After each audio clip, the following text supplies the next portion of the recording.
My name is Amanda Trom. I've lived here for a little over 5 years and I live in Albany Park in Chicago. Prior to having all this work done, everything was painted behind me in layers and layers of paint. There were mirrors, big flat mirrors spanning the width of the wall. They were from the 1960s, and then the stained glass windows were actually painted over. We scraped what we could paint off of the stained glass windows. I ended up calling Mulligan Stained Glass, and he came, actually removed the windows, took them to his shop, refurbished them, had to fix a couple of cracked panes, cleaned them up. I mean, they look amazing now.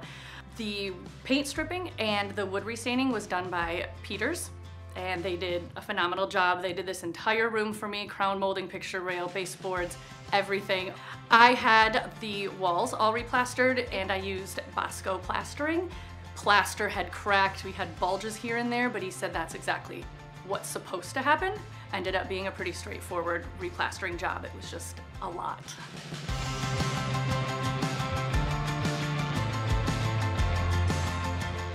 I love how beautiful it looks. It just feels really homey. I like wood tones, I like darker tones. It's exactly my style, and it's just exactly the kind of house I'd want to live in.